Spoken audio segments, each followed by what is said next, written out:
ख्रिस्त में प्यारे भाई और बहनों, आप सबों को जय यीशु। आइए आज हम माता मरियम की मध्यस्थता द्वारा प्रभु के वचन को अधिक समझने की कोशिश करें। अपने जीवन को माँ को समर्पित करें। हमारे जीवन में जितने भी दुख है, तकलीफ है, वेदनाएं है, यह सब हम माँ को समर्पित करते हुए हम प्रार्थना करें। प्रणाम मरिया, कृपापूर्ण, प्रभु तेरे साथ है, धन्य तू स्त्रियों में और धन्य तेरे गर्भ का फल यीशु। हे संत मरिया, परमेश्वर की माँ, प्रार्थना कर हम पापियों के लिए, अब और हमारे मरने के समय। आमीन।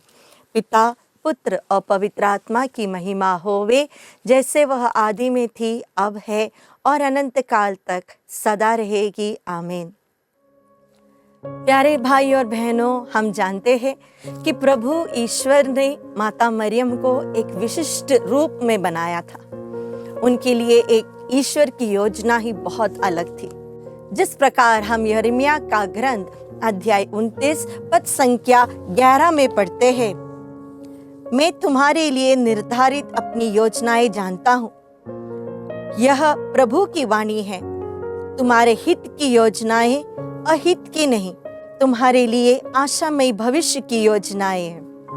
प्रभु ने सब लोगों के लिए योजनाएं बनाए हैं, मेरे लिए, आपके लिए, हम सब के लिए। और प्रभु की योजनाएं अहित नहीं है, हमारे लिए एक आशापूर्ण एक योजना है। यहाँ पर हम देखेंगे कि प्रभु की योजना माता मरियम के लिए क्या था। हम जानते हैं कि प्रभु ने माता मरियम को बहुत प्रेम किया, उसे पवित्र रखा, सब पापों से दूर रखा, उसे ईश माता बनाया, स्वर्ग की रानी बनाई। लेकिन इसके पीछे एक जीवन था जो माँ ने प्रभु के लिए जिया था। आइए हम देखें आज किस प्रकार माता मरियम ने प्रभु को अधिक प्रेम किया। हम भी करते हैं, लेकिन हमारे प्रेम में कहीं ना कहीं थोड़ी सी कमी जरूर हो जाती है, लेकिन माँ के प्रेम में कभी कोई कमी नहीं थी। आइए आज हम देखें कि माँ ने अपने जीवन में प्रभु को किस प्रकार प्रेम किया। जब गब्रिएल दूत आकर माता मरियम से कहते हैं कि तुम पवित्र आत्मा के द्वारा गर्भवती होगी, माँ ने उस वचन को पूर्ण रूप से स्वीकार किया। ईश्वर की योजना उनके जीवन में जैसा था वैसा उन्होंने स्वीकार किया।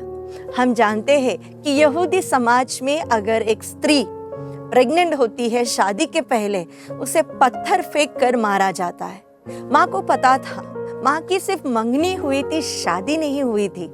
उसने एक नॉर्मल सा प्रश्न प्रभु से पूछा था, ये कैसे हो सकता है, क्योंकि मैं पुरुष को नहीं जानती, मेरी शादी नहीं हुई है।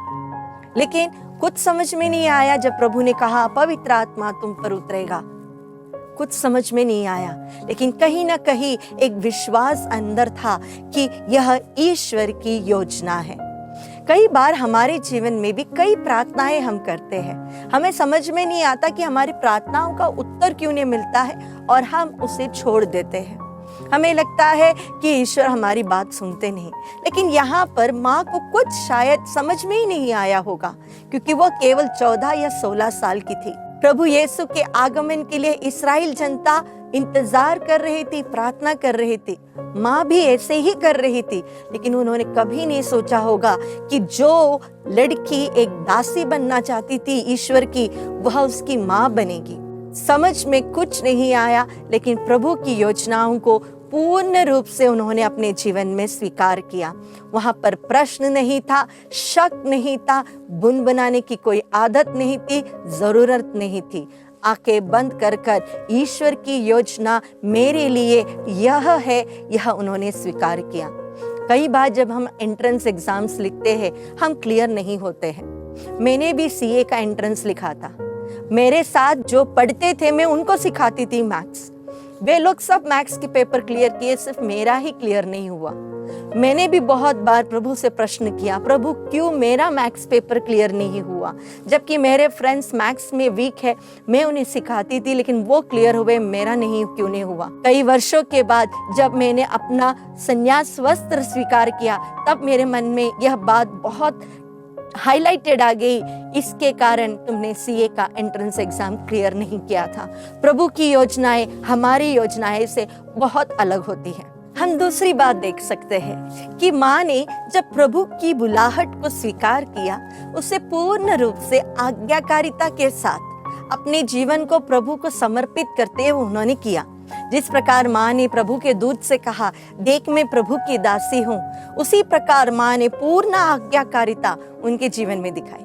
हम देख सकते हैं सारा के जीवन में, जब सारा के सामने प्रभु आकर कहता है अगले वर्ष इसी समय सारा तू एक पुत्र को जन्म देगी, सारा हंस पड़ती है। जब मूसा का चुनाव होता है, मूसा कहता है प्रभु मैं नहीं, किसी और को भेज दे। जब नबी योना को एक दौत्य दिया जाता है, वो वहां से भाग जाता है। तो कई बार नबियों के जीवन में, बाइबल में ही हम देख सकते हैं, लोगों ने प्रभु की जो प्लान्स थे, योजनाएं थे, उन्हें धिक्कारा है, कभी उस पर हंसे हैं, कभी उससे दूर होकर भाग गए हैं। माँ को कुछ समझ में नहीं आया था, लेकिन माँ ने उस योजनाओं को पूर्ण रूप से अपने जीवन में स्वीकार किया और उसका अनुसरण किया। तीसरी बात, माँ ने अपने जीवन में बहुत सारी परीक्षणों का सामना किया, बहुत सारी विपत्तियां उनके जीवन में आई, लेकिन जितनी बड़ी परीक्षण उनके जीवन में आई, उससे भी अधिक बड़ा था उनके लिए प्रभु का आशीष, प्रभु की कृपा। हम जानते हैं उस समय सीजर अगस्टस ने सेंसस के लिए कहा, उनका गांव नजरत था और उन्हें बेथलेहम जाना पड़ा। 80 माइल दूरी होती है यहाँ पर।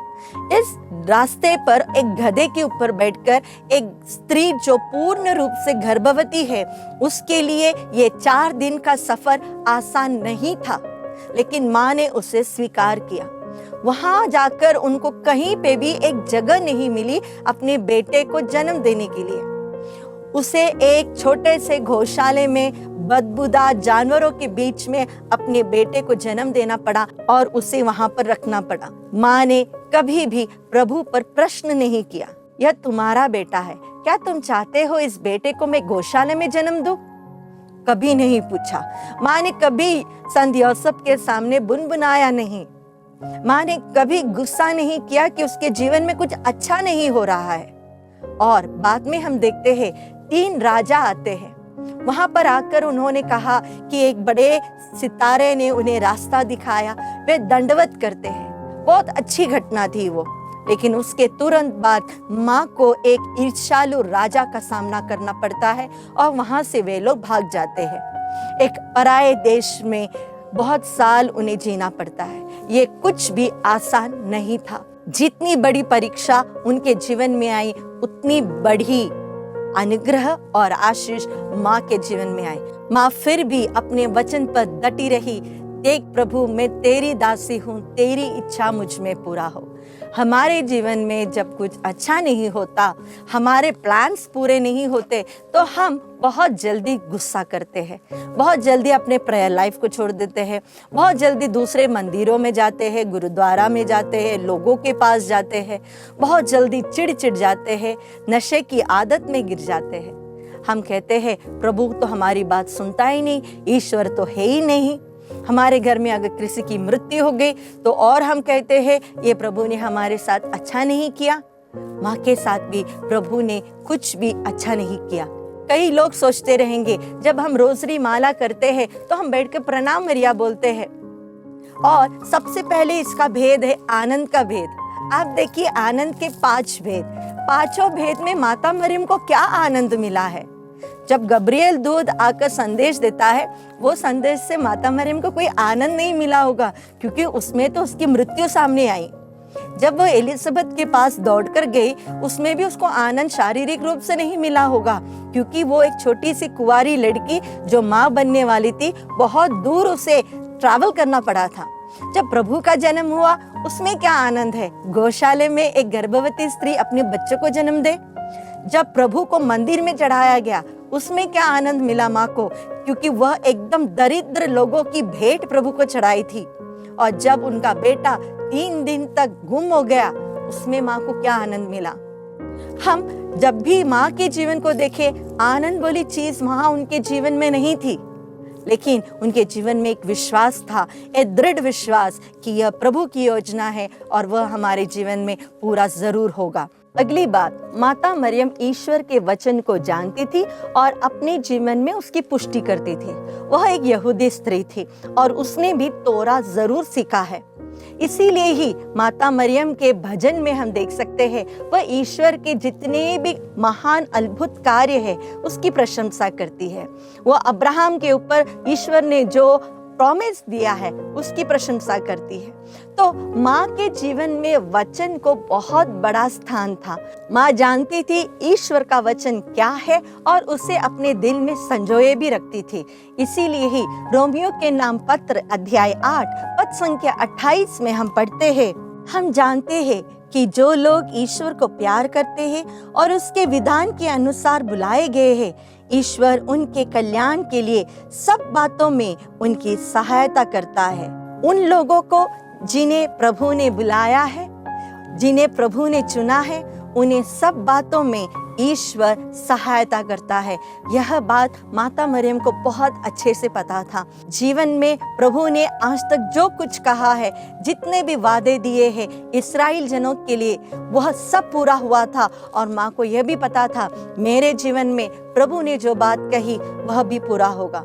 जीवन में बहुत सारे कठिनाइयों को सामना हमें करना पड़ेगा, लेकिन अगर हमारे अंदर एक वचन, प्रभु का वचन अंदर हो तो हम कभी हार नहीं मानेंगे।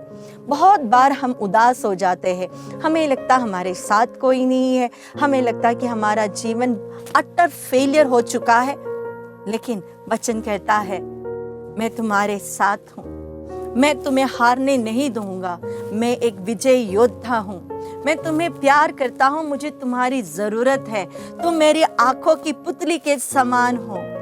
देखो मैंने तुम्हारे नाम को मेरे हथेली पर अंकित किया है, डरो मत, मैं तुम्हारे साथ हूँ, संसार के अंत तक मैं तुम्हारे साथ हूँ। अगर माँ अपने दूध मुहे बच्चों को भी भुला दे, मैं तुम्हें नहीं भूलूंगा, क्योंकि मैं तुम्हें नाम से जानता हूँ, मैं तुम्हें प्यार करता हूँ। तुम्हारे लिए मेरी योजनाएं हैं, तुम्हारे अहित की नहीं, तुम्हारी आशापूर्ण भविष्य के लिए।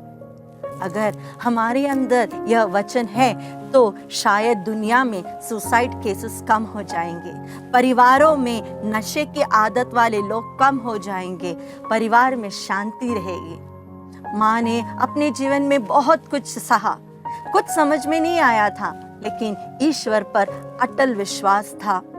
उनकी आस्था इतनी स्ट्रांग थी कि कोई भी तूफान, कोई भी भूकंप उसे हिला ना सकी। आइए इस माँ को हमारे जीवन में हम बुलाएं, क्योंकि यह वही माँ है जिसके जीवन के द्वारा यीशु पुत्र हमारे जीवन में आया। यह वही माँ है जिन्होंने यीशु पुत्र का लालन और पोषण किया। वह जानती है किस प्रकार हमारे बच्चों को देखना है, हमारे बच्चों को सही राह पर चलाना है। आइए आज हम इस माँ को अपने जीवन में स्वागत करें। जिस प्रकार माँ ने वचन को अपना एक आधार बना लिया था जीवन जीने के लिए, आशामय जीवन जीने के लिए, उसी प्रकार माँ से प्रार्थना करें कि माँ हमें भी यह कृपा दे कि हम भी ईश्वर के वचन को अपने दिल में संजोए रखें। ना समझ में आए तो भी चलेगा माँ, लेकिन आप हमारे साथ रहिएगा ताकि हम पूर्ण रूप से ईश्वर के वचन के अनुसार अपना जीवन आगे व्यतीत कर सके। यही प्रार्थना हम करते हैं हमारे प्रभु यीशु क्रिस्त के द्वारा, आमीन।